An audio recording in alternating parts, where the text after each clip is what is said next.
Morning, everybody. Welcome back to another episode of the Music Den. I'm your host, Armando Venditti, and I hope you guys are having a fantastic Thursday or whatever time of day you happen to be watching this. It is a beautiful sunny day here in Edmonton, Alberta, and I hope wherever you guys are, you're safe, you're looking after yourselves and one another, and having the best day possible. In this episode, I'm going to be doing another installment of In the Spotlight, and this could also be, as I readjust the computer, this can also be looked at as another episode of Stand or Fall. So this is an album from a drummer of a well-known band who recently passed away March 25th of 2022. The drummer is Taylor Hawkins, drummer for the Foo Fighters. He also had other side projects. I'm going to be focusing on one album that he did. The band was called the Birds of Satan.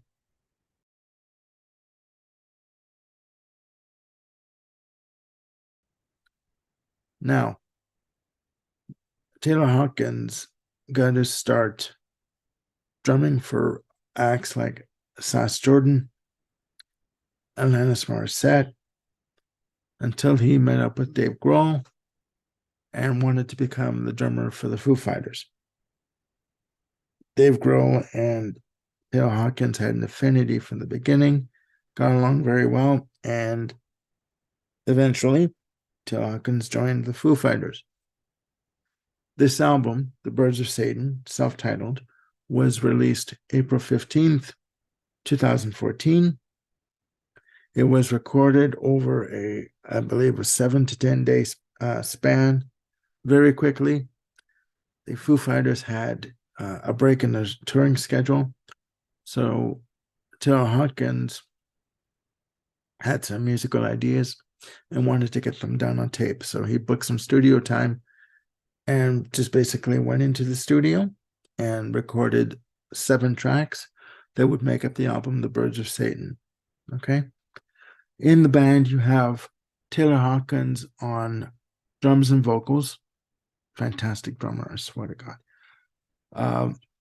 Wiley Hodgkin on bass, and Mick Murphy on guitars. Also contributing to the project are Dave Grohl, Rami Jaffe, and Pat Smear of the Foo Fighters.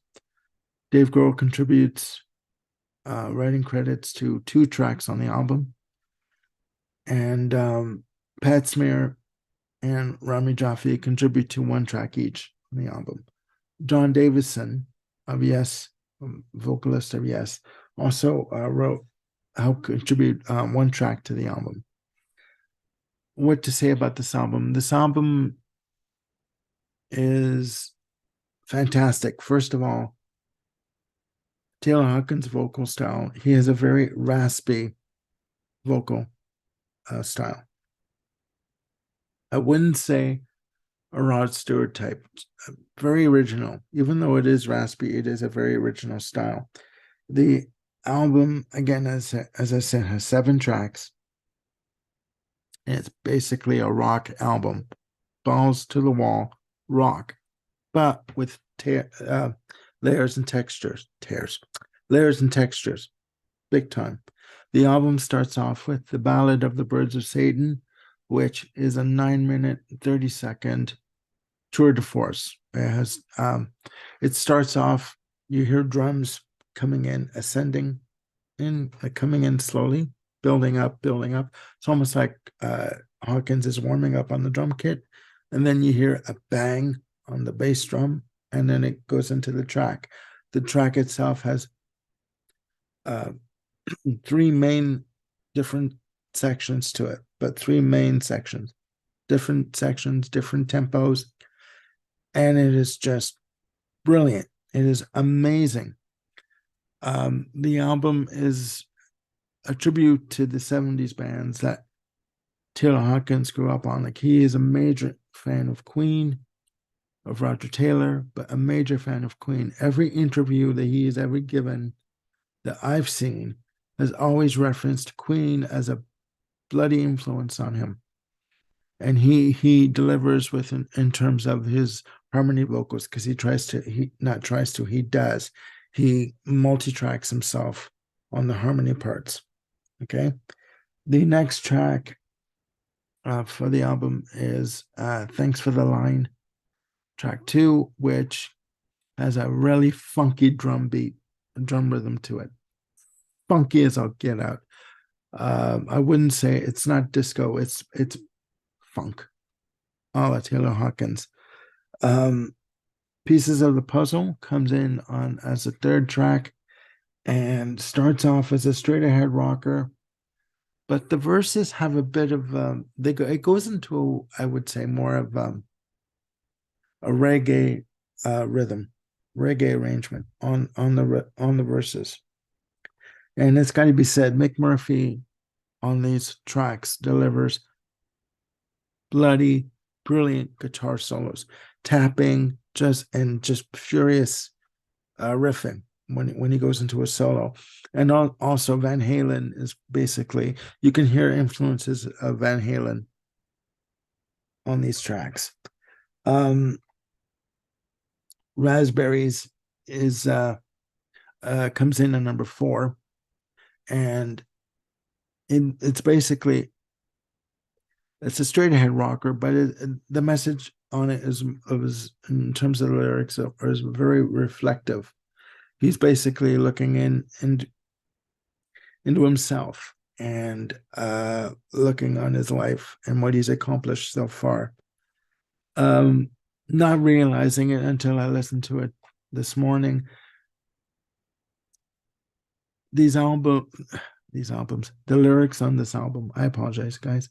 The lyrics on this album talk about someone who is basically looking back on his life up to this point, and really not liking what he's seeing so far, and wants to try and change where he's going in terms of what he wants to do with the rest of his life. Nothing at All is, again, another fantastic rocker. Wait Till Tomorrow is another one that was written and co-written with Grohl. He's basically saying, whatever lecture you're going to give me about my behavior, please, can't wait till tomorrow. I just want one more day of having a good time. The last track on the album clocks in at 5 minutes and 50 some odd seconds. It's called Too Far Gone to See, and it was co-written with Pat Smear of the Foo Fighters. This album is basically saying that the character has gone too far in terms of their bad habits. I can only imagine he's referring to drug habits, etc. And whether or not this person survives their behavior is up for interpretation. Obviously, we know that Taylor Hawkins passed away from a drug overdose on March 25th, 2022, while he was on tour in Colombia with the band Foo Fighters. And this album turned out to be much more introspective and much more heart-driven than I first believed it to be. But this album, you can still get it. It's on Amazon. It's on Discogs. It's a fantastic album for 7 tracks that were recorded in about 10 days. Brilliant. Fantastic piece of work. Please.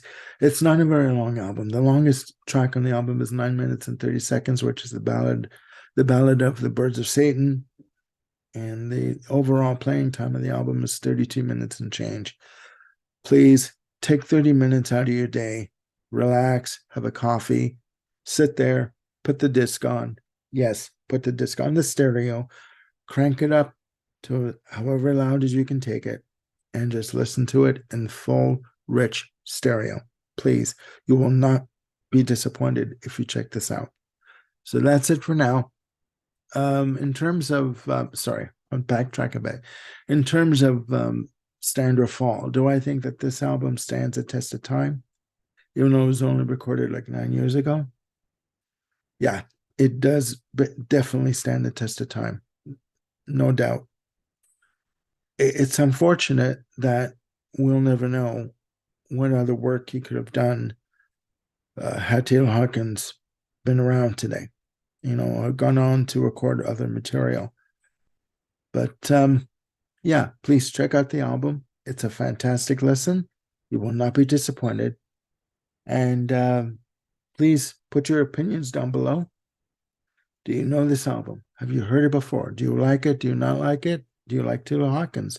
What do you think of him as a drummer? Please let me know down below what your opinions are.